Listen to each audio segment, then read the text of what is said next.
بسم اللہ الرحمن الرحیم الحمد للہ رب العالمین والصلاة والسلام علی سید المرسلین محمد وعلی آلہ واصحابہ ومن تبعہم بإحسان الی یوم الدین وبعد۔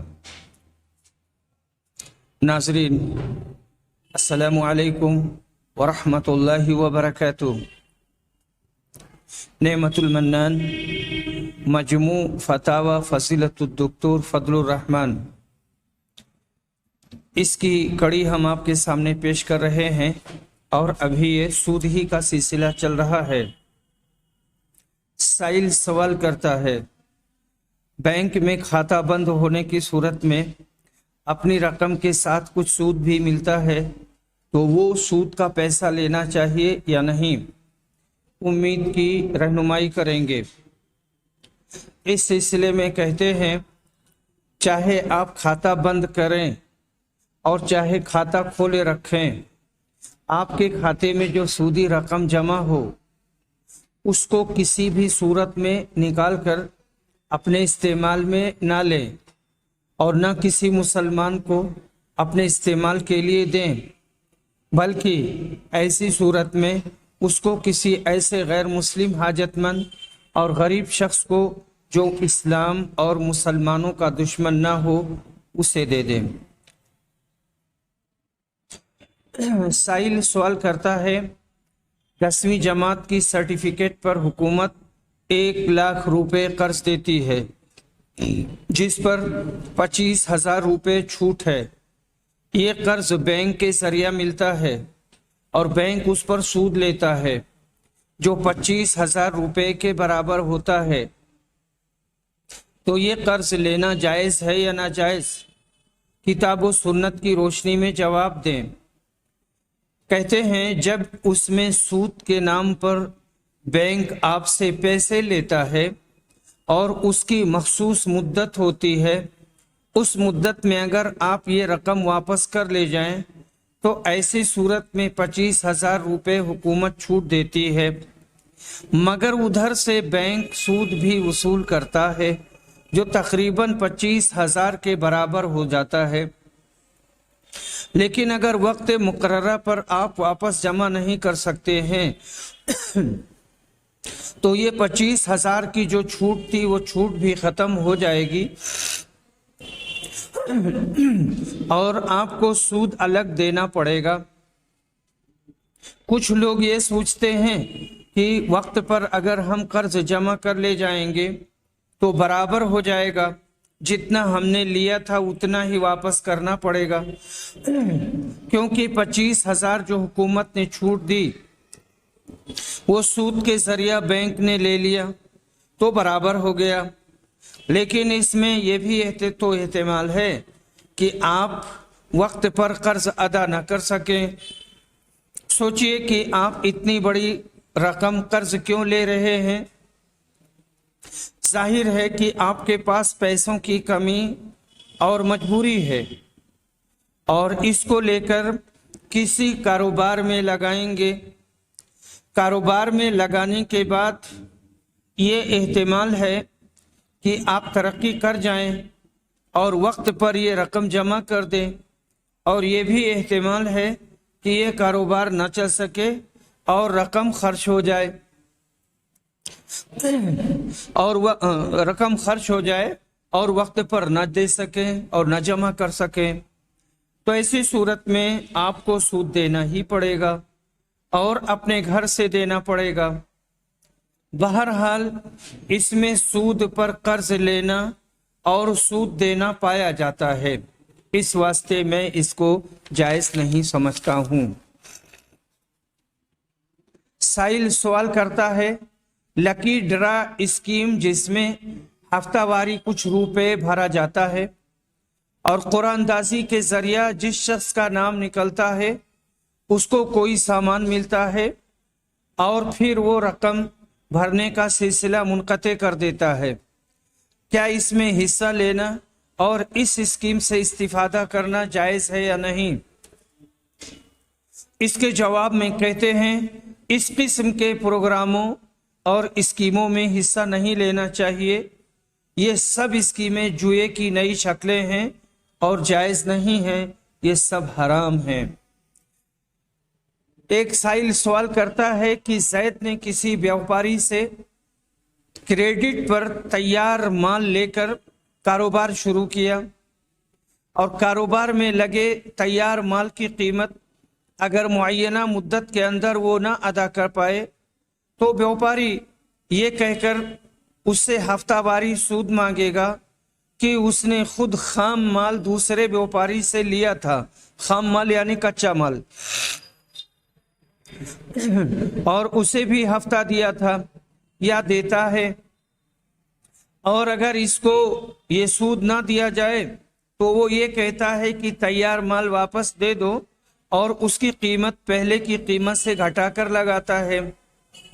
اس طرح اگر کوئی تاجر مجبور کرے تو اسے سود دیا جائے یا کم قیمت پر اس کا مال واپس کر دیا جائے، اس کی وضاحت کریں۔ اس سلسلے میں کہتے ہیں جب آپ کسی سے مال لیں تو پہلے ہی معاملہ کی وضاحت ہونی چاہیے کہ آپ اس کی قیمت کتنی مدت میں واپس کریں گے، اور اگر اس مدت میں قیمت ادا نہیں کر سکے تو خالی مال جس قیمت پر لیا ہے اسی قیمت پر واپس کر دیں گے یا کہ نقصان کے ساتھ واپس کریں گے۔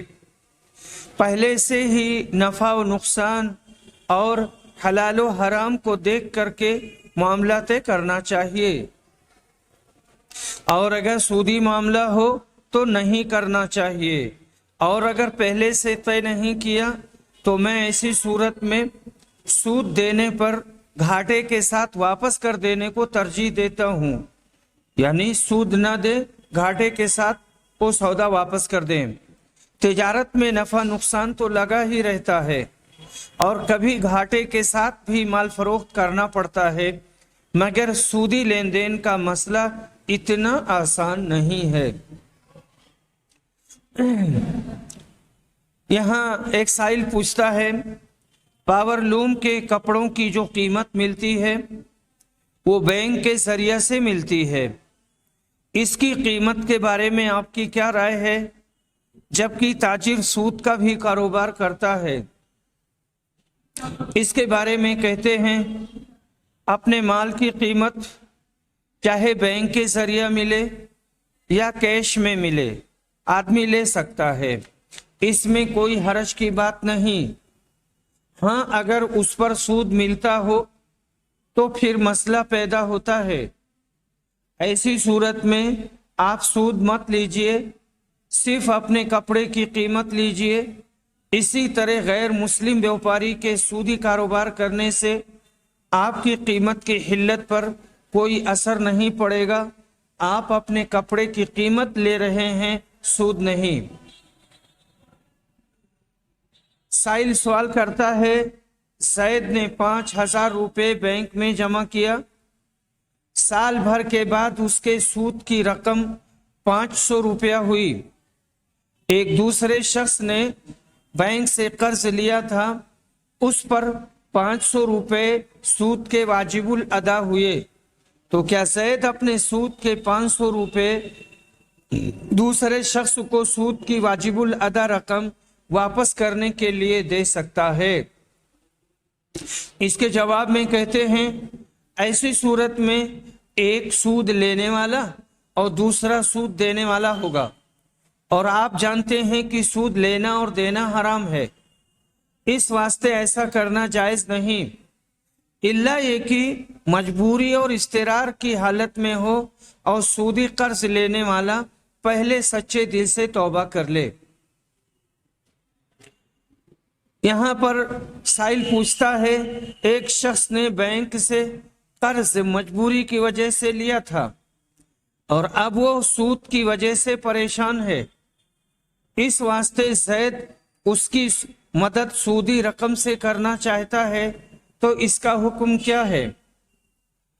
سب سے پہلے سوال یہ ہے کہ اس شخص نے بینک سے قرض کیوں لیا جبکہ اسے معلوم ہے کہ اس پر اسے سود دینا پڑے گا، اور کسی سے قرض حسنہ حاصل کرنے کی کوشش کیوں نہیں کی؟ دوسرا سوال یہ ہے کہ زید اس کی مدد سود کے روپیوں سے ہی کیوں کرنا چاہتا ہے؟ اپنی حلال کمائی سے کیوں اس کی مدد نہیں کرتا؟ مسلمانوں کو اپنے مسلمان بھائیوں کا تعاون حلال مال سے کرنا چاہیے، حرام مال سے نہیں۔ البتہ وہ شخص اگر اس قدر مجبور تھا کہ اس کے لیے میتہ کھانا حلال تھا اور لوگوں سے وہ قرض حسنہ مانگ کر تھک گیا اور کسی نے بھی نہیں دیا، تب اس نے بینک سے قرض لیا تو وہ معذور ہے۔ اور اب بھی اگر کوئی اس کا تعاون حلال مال سے نہیں کرتا ہے تو وہ یہ رقم لے کر اپنا سودی قرض ادا کر سکتا ہے، مگر اس طرح لوگوں کی بے حسی موجب گناہ ہے۔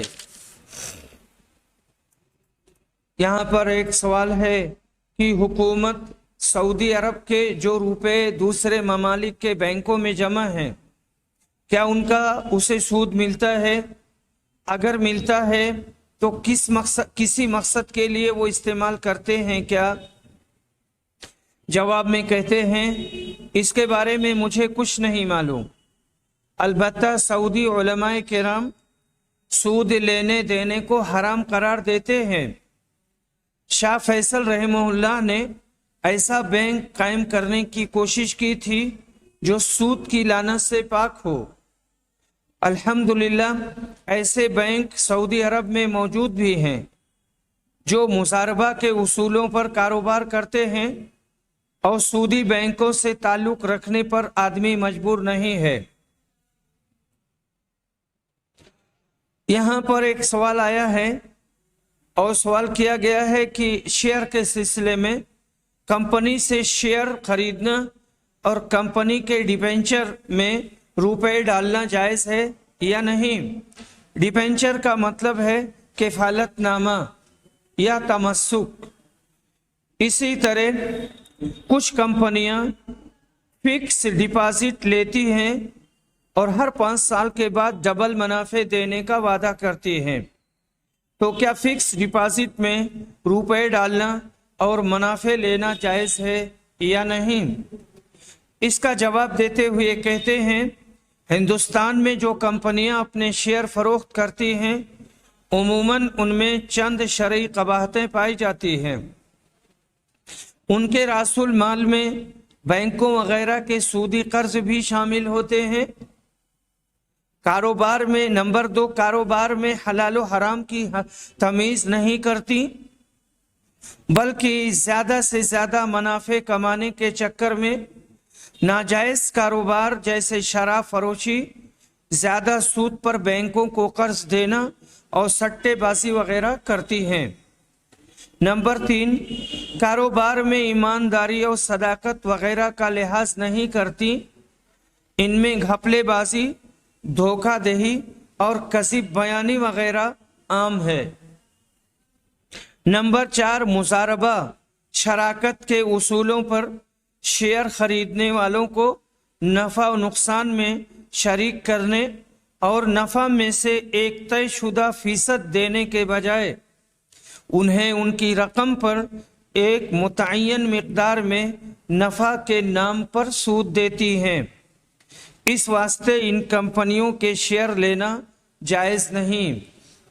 ہاں اگر کوئی ایسی کمپنی ہو جو اپنے شیئر لینے والوں کو مضاربہ کے شرعی اصولوں کے مطابق نفع و نقصان میں شریک کرتی ہو اور سرمایہ کو جمع کرنے اور پھر کاروبار کرنے میں غیر شرعی طریقے نہ اختیار کرتی ہو تو اس کا شیئر خریدنا جائز ہے، مگر خریدنے سے پہلے اچھی طرح تحقیق کر لیں، کیونکہ ہندوستان میں اس کا اہتمام نہ ہونے کے برابر ہے۔ بینکوں سودی کمپنیوں میں فکس ڈپازٹ کرنا اور ہر 5 سال پر ایک متعین رقم منافع کے نام پر لینا جائز نہیں۔ یہ در حقیقت سودی کاروبار ہے جس میں شرکت جائز نہیں ہے۔